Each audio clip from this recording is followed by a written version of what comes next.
Hello and welcome to another free code session. My name is Jason Bach, and the last video was recorded with this setup. It seemed to work well, and I'm still tweaking it. In fact, I have like what's the phrase I'm looking for? USB monitor, which I used to use with my laptop that's over there now. And I haven't plugged it in yet, but I just saw that it will fit where I put it right in front of me. And that'll be nice because then I can put the Camtasia recorder. I can't see it right now. I could put it up and you wouldn't see it because Camtasia doesn't record it, but I'd like to just see it down here to see how much time I have and what's going on with the recording and so on. But in any event, I got my stopwatch going here just so I can make sure I'm doing things on time. In any event, after playing with levels and recording and stuff like that, the one that I released, the last one, seemed to work fine. So I'm going to keep doing this, and the more I get comfortable with how things are going, the better things will be, I think. It takes time getting comfortable with the whole new setup. So all that said, I decided, hey, the day's done. Let's actually get into some recording. And what I've been saying all along is I want to start doing some performance testing. So what I was thinking about doing is, first off, trying to find individual types and how long they're taking to generate. It's some way to navigate into what can I focus on to find out where things are performing poorly. And then I can use like this function, test with type, to like say do that like 50 times, put that under a profiler, and then get some more fine-grained analysis as to why it's taking so long, and hopefully start to dig into where I can potentially make things a little better. What I thought is, let's do something like test with individual types, or test, actually, naming is hard, test types individually, which I don't have, but I will put down here. So it's going to be kind of a variation of what I've done here. So static void test types individually. So what I want to do is, I do want to take these things, I kind of want to, again, mimic what I'm doing here. And angle sharp is going to be the one that I want. So we'll come back up here and we'll grab angle sharp, because I know that's the one that's kind of a pain. We don't care about passing. So I can give it a number of assemblies and just say what we're trying to target are the types. And I want to get like for a given type, how long does it take to generate it? So if I come up here, I can say mapped type, get types. It's probably something just generically would be good to get. And target mappings and target mappings, visit assemblies, add target mapping type assembly. Yes, okay. Actually, let's just grab all this and then determine what we do or do not want. So we have all the mappings, which bringing that in just brings them all in for everything that I've determined. And why do I have target? Oh, types to load assemblies from?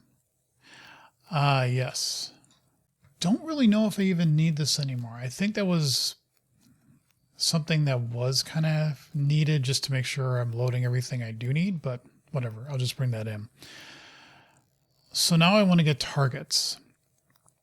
But what I'm doing is I'm saying for each set of discovered types, and I don't want to do that.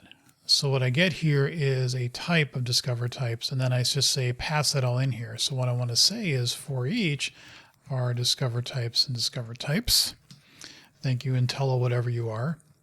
And I'm only going to be doing this for create right now. I don't really care about the type count found, and don't really care about that. Do I care about created issues? And why are you barking about that? Oh, yeah, because I copy pasted.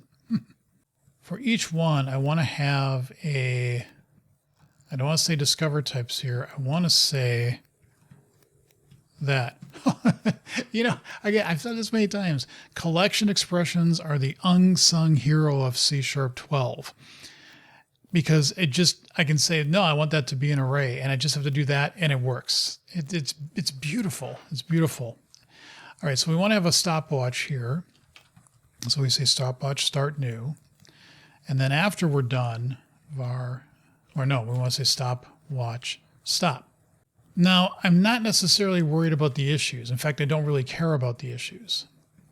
What I do care about is how long it's taking for a given type to run. And so what I want is something like, how do I want to do this? And I have all these functions here that I'm just throwing into the program file. But what I want is a record of some kind. I want to say public record type generation time. And what I give it is a type,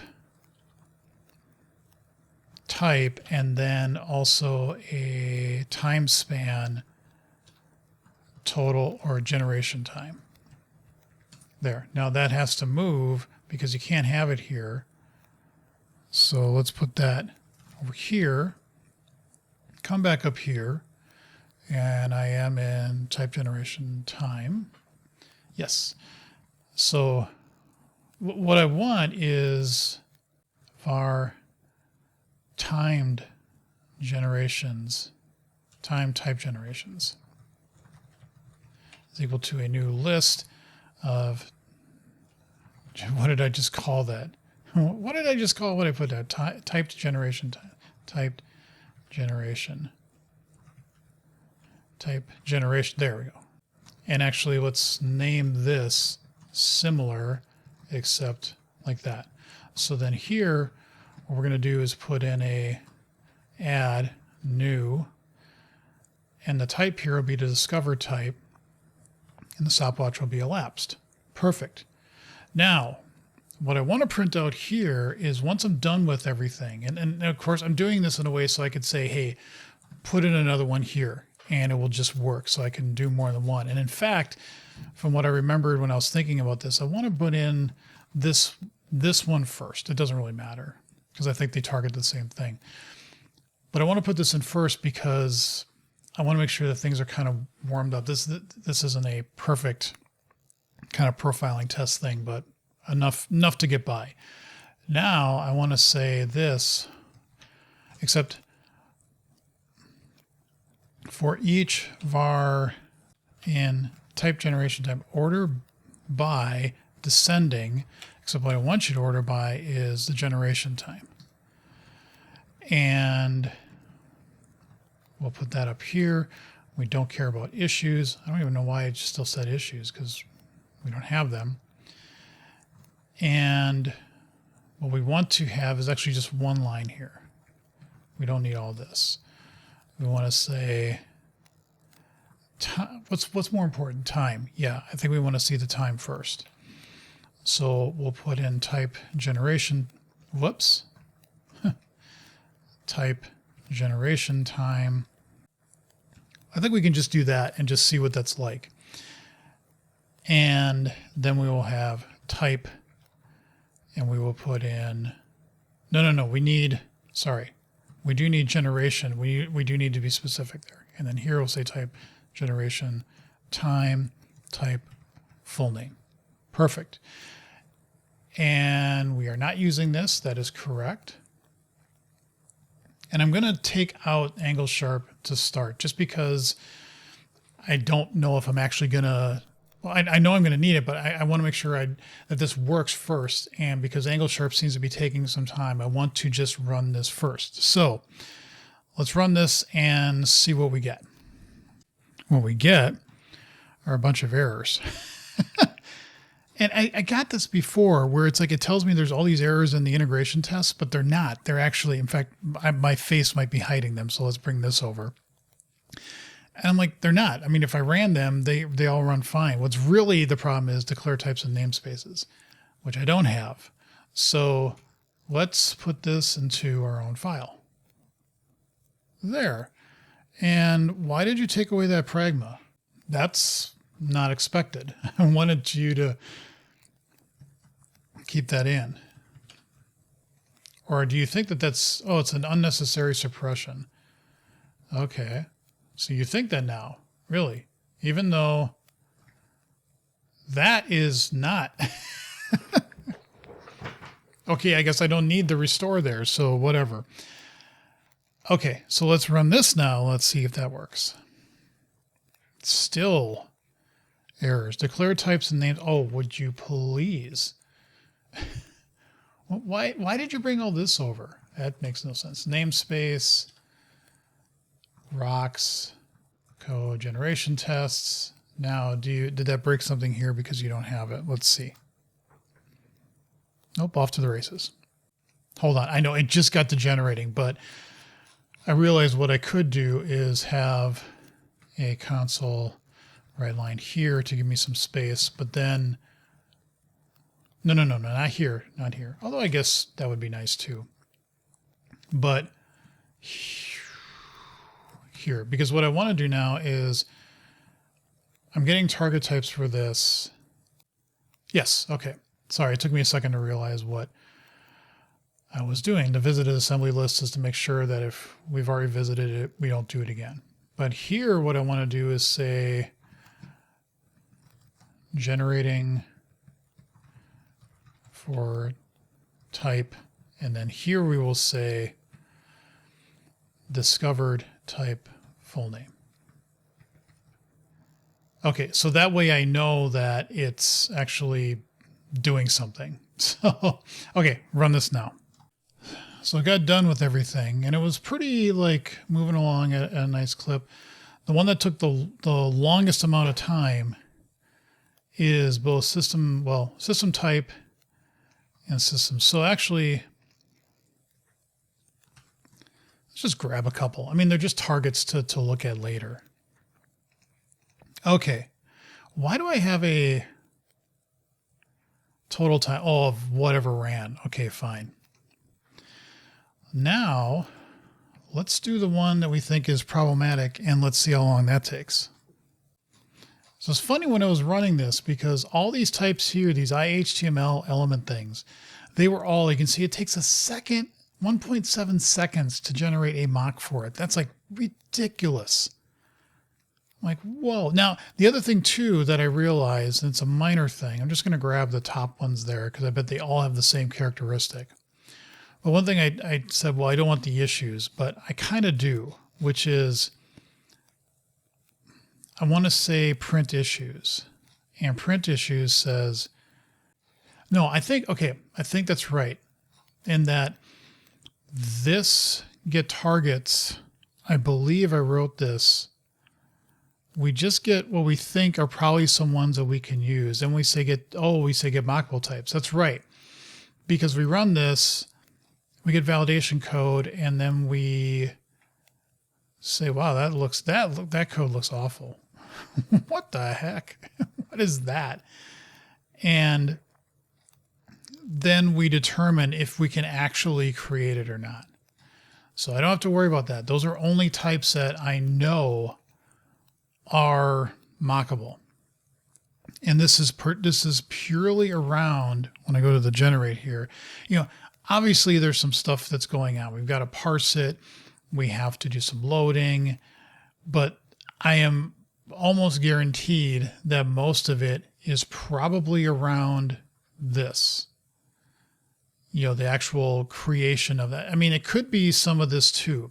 So let's do this. Let's actually just go into one of these. Doesn't matter which one. And I'm just kind of curious, like, what is the structure of it as a thing to look at. So I have something up here that just says, let's test with a type. And so what I can say here is this. Now, of course, I'm not going to run this. I don't really care because, in fact, here I don't care about the mappings of that. I don't have any aliases for it. Again, I don't care about running it, but I am kind of curious. If I navigate to the definition, well, we have some properties, and They're not too bad. You know, there's nothing in here that makes me go, oof. But I bet it's because of stuff that it's inheriting from. There's got to be something in here that, you know, you just keep going up and up and up. Where is that? I wonder if there's a way. I thought there was a way to say, show me the outlining. No, that's not what I'm looking for. I thought there was, maybe it's in like the architecture tools that I don't have, but a way to basically say, generate me the inheritance hierarchy.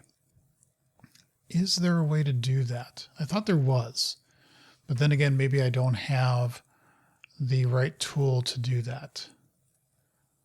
View, a call hierarchy is not quite what I'm looking for. Is there a way in Visual Studio to do that? Let's say control question. Inheritance margin. That's not really what I want. UML? Turn single click URL. No, I want UML. It's funny side note. I cleaned up and moved around a bunch of stuff in my office to make room for this and get a whole new setup going. And I went through all my books and I got rid of a decent amount. It's hard for me to let go of books, but I looked through some of them. I'm like, Java 2 idioms and performance. I'm like, it was a good book 20 years ago, but I don't need that anymore. So those are books I got rid of. There's a fair amount of books I have that were from UML type of things. And I actually remember, I think it was in 1999 or early 2000, I went to a 2-day UML class of all things. I don't know why I did, because I felt like that was kind of worthless. And I have rarely, if ever, drawn out diagrams of UML for everything I'm doing. In this case, it'd be kind of nice. I just want to see like what the hierarchy is. Let's do some searching. Is there a way in Visual Studio to get a UML generator? Generate UML from code. Create dependency diagrams. Well, I don't need a refactor with class design. What is class designer? Class designer is not available in .NET Core projects. Well, thanks. Appreciate that. Well, I guess I don't need the class diagram. I want to see how do I get in Visual Studio? Dependency diagram. Yes, keep going and tell me all the things, because, I don't want a modeling project. I don't care about a modeling project. I guess. Architecture menu. Yeah, I don't want to go down there. Class diagram. Go to the class view window of your project. Okay. So what's the class view? Okay. Yeah, but it's not in right click and select view class diagram for a project. Yeah, I don't want that. I want it for this thing that I'm looking at. That's what I want to see. Implementation file, view call. No, value source. I guess there isn't a way. And that kind of stinks, because I think that would help a little bit to see what's going on with this. But as you saw when I was doing this, I'm getting into a whole bunch of, well, that stopped there. inode. I event target, that stopped there. I markup formattable. No. So, yeah, not quite sure off the top of my head, by looking at this inheritance hierarchy, why it actually now I hit the ends of everything, I think. I got element. What about global event handlers? Oh, there's a lot of events in there. I wonder. I just realized something. I wonder if that's it. Because in the code that I have for generating, and I wonder if I'd see this for makes. Like, I wonder if I did this for a make. So let's move down here. And let's change this to saying we want to build a make. Let's see how this runs. So as you can see here, the biggest one now is not even what we saw before. I don't even think that was at the top. Angle sharp configuration took a half a second. Again, that should probably still be, I'm going to grab that one grab these because even for a make, that's kind of weird. So we're going to make some more notes. Create and delete that, move that over. Create. And I'll put the names of the assemblies here too, because I don't want to forget that.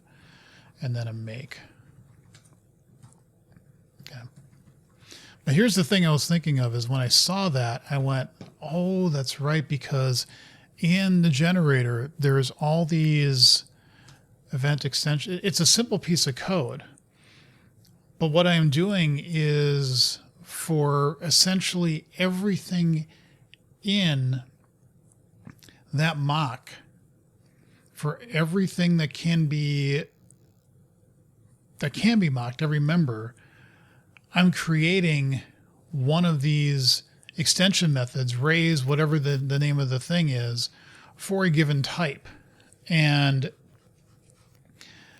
so if you have, oh, I'm sorry, not for every type, for every, I think it's for every member. So if you have lots of properties, then even though they in turn are always calling the same thing internally, this allows you to say, hey, add, when you're doing this member, say that I want to raise this event. And I bet what's happening is it's just taking for freaking ever to get through this because there's so many events that can be raised. And not only so many events, I mean, it probably, what do I see here? This is at line 13. If I come down here, I would bet, well, it's 13, 360, but there's like 6 lines of code for each one. So 360, 13, math. Math is hard. So I need to do 360 minus 13 and then divide that by roughly 6. So there's about 55, 60 events here. But then couple that with each member that you find, that is generating that for all of them. I wonder, just as a quick final experiment before I move on, is if I did this, because you don't need these. You don't need these extensions, okay? So let's just say we don't do them. Okay, and now let's come back to our program and change these back to a create. What happens? Well, as you can see, we're back to this being like the configuration thing still being high as it was for makes. But now if we say create with no event extensions, extension methods made, now we have this. But notice, none of these show up anymore. They're well below the list. It's just because they all derive from that one interface that had all the events on them. And that's what causes it. So I'm going to do some thinking about this and determine, how do I want to handle this? Maybe I give you the option to say, don't generate the event extensions, because it's obviously taking a lot of time. And it's a very simple piece of code. Excuse me. Let's undo that because that's actually wrong. At least wrong for what I'm expecting. I'm wondering if I can make this a little simpler. Yeah, I don't know. I don't know off the top of my head, but could there possibly be a way to do this so that you could specify which member you want to say, I want to raise the event on? I don't think so. Because these are all typed to a specific adornment, which is for a specific handler. And it's not for, it's not generalized enough. And I don't know if I can actually do that. So I'm gonna have to think about this one for a while. I can't come up with an answer for this right away, but it's pretty clear this is what's causing the time, at least to some degree. I'm sure there's more gains I can get by looking at, for example, why does this thing take that amount of time to run? But at least this is like the low, not low hanging fruit, but this was very obvious right away what the problem is. And I'm glad I did go that deep dive and found out that interface, because I'm almost, when I deleted the code to generate all the event extensions, everything got much faster. So that's definitely a part of it. But I'm going to walk away from this now. I got a self-defense lesson tonight, and maybe something will come into mind and go, maybe do this. I hesitate to do something like options, because how do those options trickle through when you want to generate a mock type for that? That actually has to be part of the model that we have, in that you're saying, I want you to generate this type, but don't generate all these events. You could still handle that yourself, but it just, you now don't have that extension method to make it easier for you. I'm not sure if that's the right approach. So I'm going to walk away. I'm going to think about it for a while. And then in the next episode, I'll talk about maybe what came to mind to address this issue. Thank you all for watching. Leave comments and questions below. See you in the next episode.